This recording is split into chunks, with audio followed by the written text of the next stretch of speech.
Yes. Hello. Thank you to the GIS President, Dr. Fawaz Mtairi, and his scientific committee for inviting me to talk about a topic that is very passionate to me and I've been practicing since I started my interventional cardiology journey. Today I'm going to talk quickly. I'll try to save time because it's a very extended talk about the use of or limiting the use of contrast in PCI with the aid of image. So here's the outline of today's topic. The terminology you're going to hear in the next few slides that just to be familiar with is the zero contrast, ultra low contrast terminology indicating the amount of contrast used. Technically, there is no such thing as zero contrast because it's actually we are advocating against the use of zero or no contrast in any PCI because you would want to do at least a final shot to confirm the success of the procedure and if there is any complication that happened. Co-registration, it's when you use the fluoroscopy in conjunction with imaging like OCT and IVUS or physiology like IFR and FFR. When you use them combined together, we can use it and call it tri-registration. The big question is why? Why the hassle? Why should we focus on the amount of contrast we use? It's known, but I'm just focusing and stressing on the relationship between the use of or the amount of contrast used and the acute kidney injury that is associated with it. As you can see, the more contrast you give, the more likelihood that you will have acute kidney injury. And it's known also that when you develop a contrast-induced nephropathy, these patients tend to do poor, and they have even increased mortality as compared to non-contrast-induced nephropathy.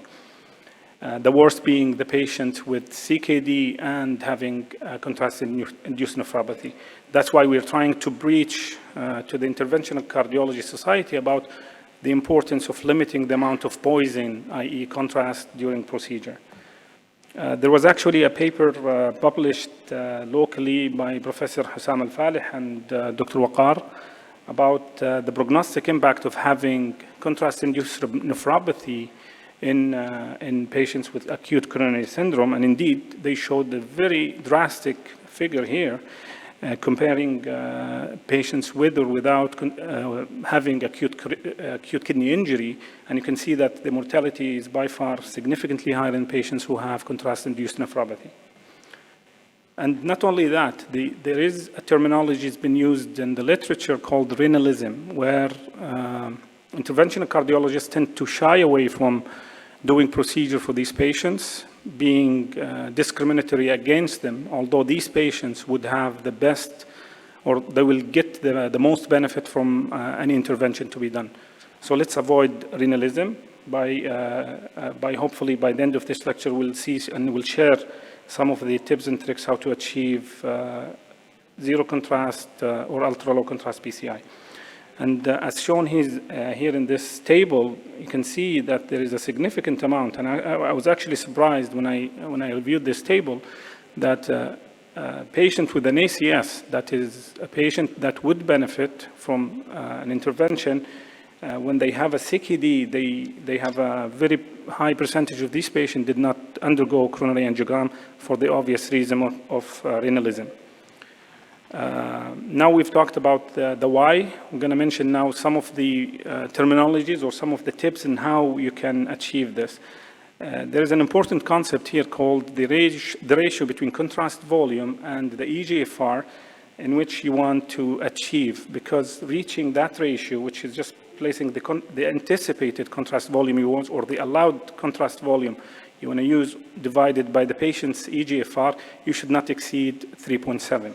Because as you see from this table, that when you achieve that, the mortality increases significantly.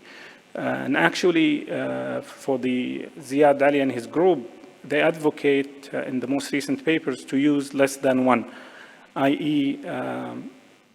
Whatever the patient's eGFR, just make it the patient's expected amount of volume used in this case. So the technology is out there to help you achieve this goal. There's many, and there are many actually being developed. The most common available in the contemporary cath labs, Dynamic Coronary Roadmap by Philips and Sync Vision to co-register the IVUS or the IFR. and of course stent boost, which most companies do have. Here's the picture of, actually it was by an incident that I used it in one of the labs I worked at. It was very easy, user-friendly, and automatic. It doesn't require any education or course or anything. You just inject once, and then you don't need to inject when you want to wire the lesion. You just go to the same angle, and then you wire the lesion without hesitation. And here's the video from Dr. Gupta's account in Twitter, showing that you can easily, the left picture is actually the live one, and the DCR on the right, showing that how he could navigate easily through a very tortuous OM using the DCR. Stent boost, it's helpful when you put your stent and you want to optimize it, instead of buffing and increasing the contrast volume, especially in bifurcation stenting. IFR co-registration, it's a whole system upgrade that you might need in your lab to register the IFR reading with scrolling up and down dot in your angio to limit the stent size and even eliminate the need for repeated injections. Same for IVUS, which is the most commonly used, and when it's all combinedly used, it's called IVUS IFR tri-registration. Here's some evidence to support that it is safe and efficacious. One of the first papers to describe this was in 2006 by Dr. Tristan, showed that a technique of ultra-low contrast administration by advocating for the technology back then wasn't high as now. The use of a smaller catheter obviously reduces the amount of contrast. Being religious about giving the injection using a small syringe instead of the 10 cc syringe, especially in high-risk population. And they stressed on the utilization of IVUS and image guidance to limit the amount of contrast used. And then there was an RCT, as in cardiology, we do RCT for everything. They did Mozart, which compared IVUS guided versus to limit the use of contrast, and indeed they showed that they limit the use of contrast without effect or major effect in outcome of PCI.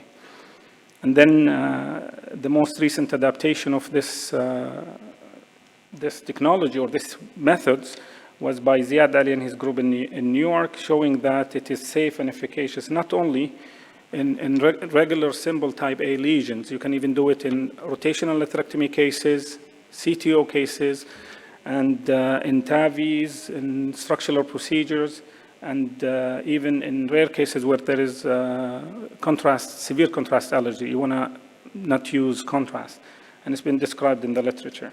And even in TAVI, you cannot preclude your patient if he's end-stage renal disease.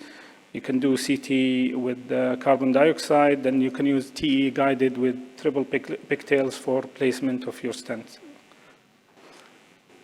And tips and tricks to achieve this, what I usually do when I go to a lab without a protocol, I establish an ultra-low contrast PCI protocol, which involves teaching the CVT techs and radio tech to give you the optimal image so you don't have to repeat it using the biplane if it's possible.